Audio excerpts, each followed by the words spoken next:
Hello everyone. Through this video, let me introduce you to a circuit simulator Falsted. Falsted is available online, so you could use it even using your mobile phone. You also have a version which could be downloaded and that could be used offline. For my convenience, I use the full screen version. You could open it also by clicking this link, but I go for a full screen version so that I could explain. So this is how your Falsted screen looks.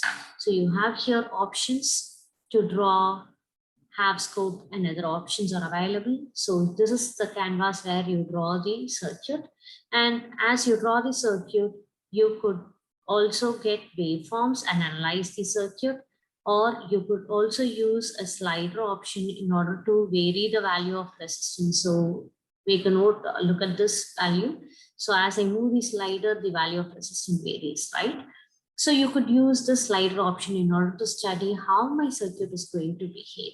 And you could stop simulation and you could see, so this is the point when I was varying the value of resistor. So everything could be captured minutely using Falsted. So now let me introduce you to Falsted through a simple circuit and let me explain a basic law. So in order to use the canvas, just click whatever is available and delete. So now the canvas is clear. And now let me explain you the basic law of electrical engineering, the Ohm's law. Ohm's law states that the current through a conductor between 2 points. So it states that we need a conductor and we are going to learn about the current. So the current through a conductor between 2 points is directly proportional to the voltage across the 2 points, provided the temperature remains constant, right? So it says that we are going to talk about the current, and the current across the conductor is directly proportional to voltage. So now let me realize a conductor. So a conductor is going to be a material which has some resistance, right? So let me draw a resistor first, and then it says that the current is directly proportional to the voltage. So now I put a voltage source, and now I'm going to, if you want to change the direction of alignment of the voltage source, you could also connect it the other way. So now, so I have the voltage source. Now I want to know the value of current, right? So let me use an ammeter. So ammeter, you could find it in outputs and labels. Ammeter is the device which is used to measure current. So I use an ammeter, and here let me connect or close the circuit using a wire. Only if I close the circuit, there will be a flow of current. You could see that as I close this part. So, okay. So earlier when I didn't have this connection, there was no current flowing in the circuit. So everything is standstill, right? So now when I close the circuit, you could see that current is flowing in this circuit. And the current that is flowing in the circuit is 5 milliampere. And it could be seen that the voltage is 5 volt and the resistance is 1 kilo ohm.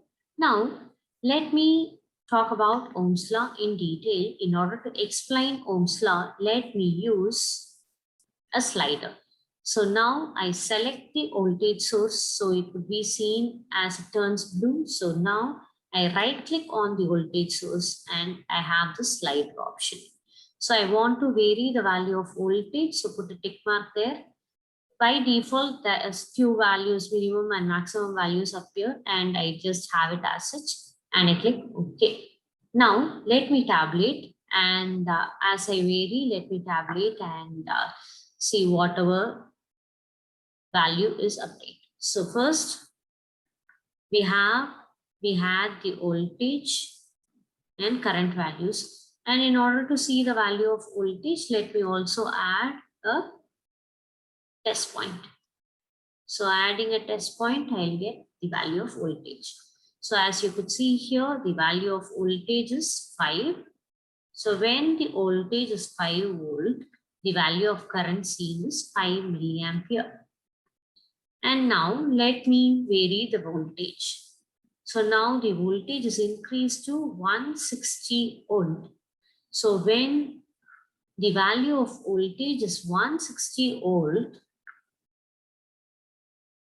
the current has also increased to 160 milliampere. So it could be seen that whenever you increase the value of voltage, the current also increases. So current is always going to flow in the circuit against some opposition, which we call as the resistance. So now let us see what happens to the value of current when I vary the value of resistance. So in order to analyze that, let me just put a slider here. So just right click on the resistor, insert a slider, and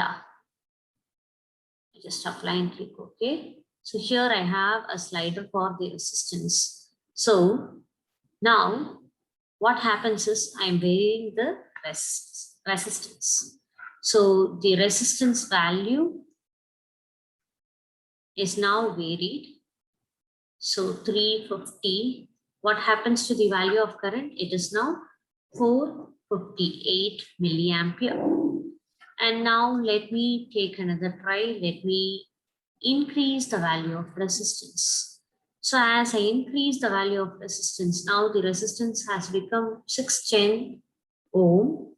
But my current, what happens to my value of current? Milliampere. So it is 263 milliampere.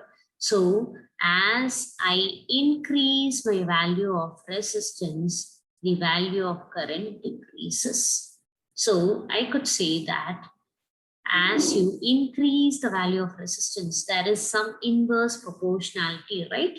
So generally, I is directly proportional to V is the statement of Ohm's law, but when I remove the proportionality sign and put an equal to sign, I introduce a proportionality constant, the resistance, at the denominator, because as I increase the value of resistance, the current value has to decrease.